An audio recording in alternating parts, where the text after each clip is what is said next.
Hello again, and thanks very much for joining us. Now, here are business stories making headlines this hour. I am Michael Nath.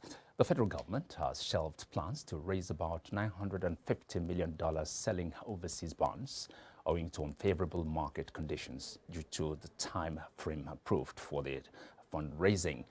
The Minister of Finance, Zainab Ahmed, has said in April that the government planned to sell as early as May and its second external debt this year to help plug fiscal deficits. The planned $950 million bond sale would account for the balance of $6.1 billion overseas borrowing planned for 2021 after it raised the second tranche of $1.25 billion in March. Ahmed, in an interview on the sidelines of the Islamic Development Bank meetings in Egypt, explained that Nigeria was not able to go ahead because the market pricing was not good and the fact that the approval period has closed. Africa's biggest crude producer was one of the first sovereigns to tap the Eurobond market after the start in late February of Russia's war on Ukraine, which stoked commodity prices and inflation just as the U.S. Federal Reserve raised interest rates. Nigeria's 7-year bond in March was priced to yield 8.375%, compared to a similar maturity raised about 8 months ago, with a coupon of 6.125%.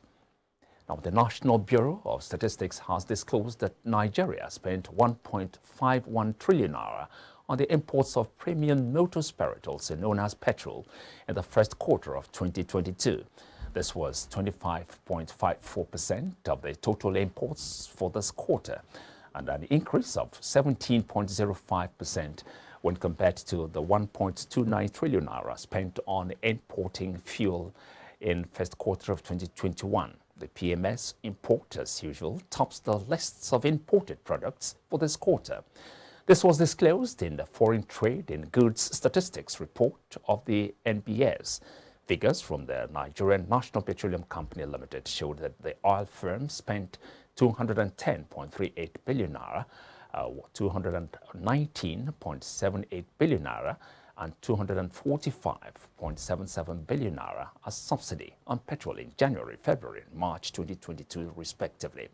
This means that a total of 675.93 billion naira was spent on fuel subsidies in first quarter of 2022. The amount spent on fuel subsidy is 44.86% of the amount spent on fuel import. The federal government has been called upon to address the infrastructural challenges in the country in order to ensure even growth of the economy, especially the automobile industry. The government is also challenged to tackle the paucity of foreign exchange, which is crippling many businesses in the country. Abiona Babarinde, the General Manager, Marketing and Corporate Communications, Coscharis Group, in an interaction with automobile journalists at the just concluded 17th edition of the 2022 Lagos Motor Fair, lamented that entrepreneurs are faced with myriads of challenges in the country, limiting their growth. Babarinde specifically said that the automobile investors required more support, encouragement, and motivation from the government, stressing that with much support from the government, indigenous auto companies would increase their activities in the industry, thereby engaging more qualified technical personnel. The RT200 policy recently launched by the Central Bank of Nigeria to incentivize export earnings has started to yield dividends as Nigeria's export increased by 137.88% in the first quarter, 3 months of 2022 to 7.1 trillion naira, compared with 2.98 trillion naira recorded in the first quarter of 2021.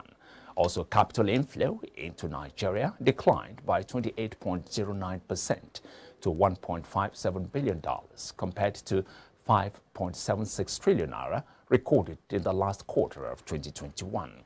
According to trade statistics released by the National Bureau of Statistics, Nigeria's total imports at the end of the first quarter of 2022 stood at 5.9 trillion naira, compared to 5.94 trillion naira recorded in the last quarter of 2021.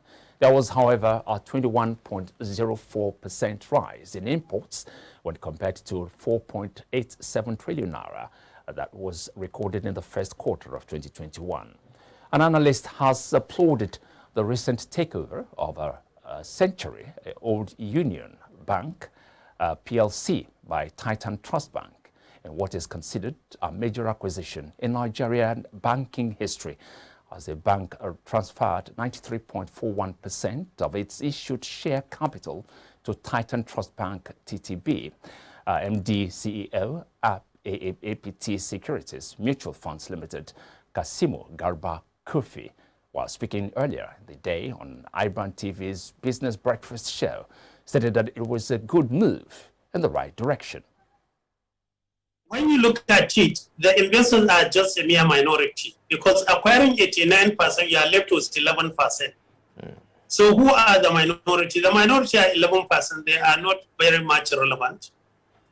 Yet, they are relevant in the sense that because this company, a bank is a quoted company, so there is the interest of the exchange, both the Nigerian Exchange and the Security and Exchange Commissions, aside the CBN.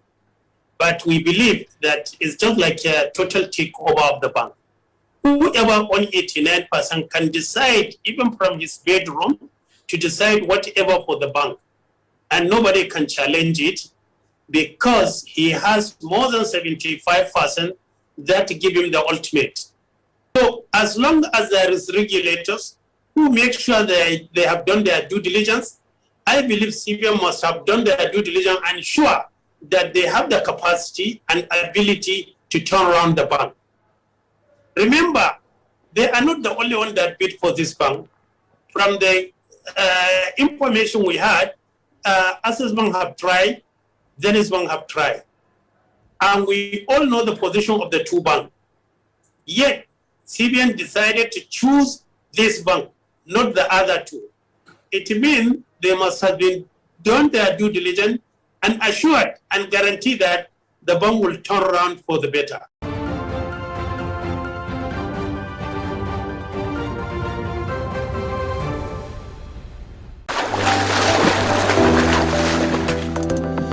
Powerful looks command respect, they say.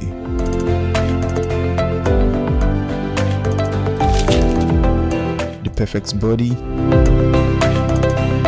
the perfect grooming, and ultimately the perfect skin. Looks, style, and grooming makes the ultimate man.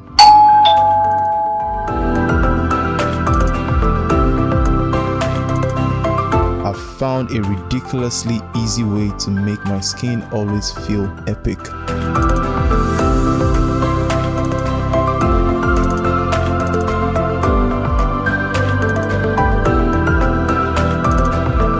My name is Neo.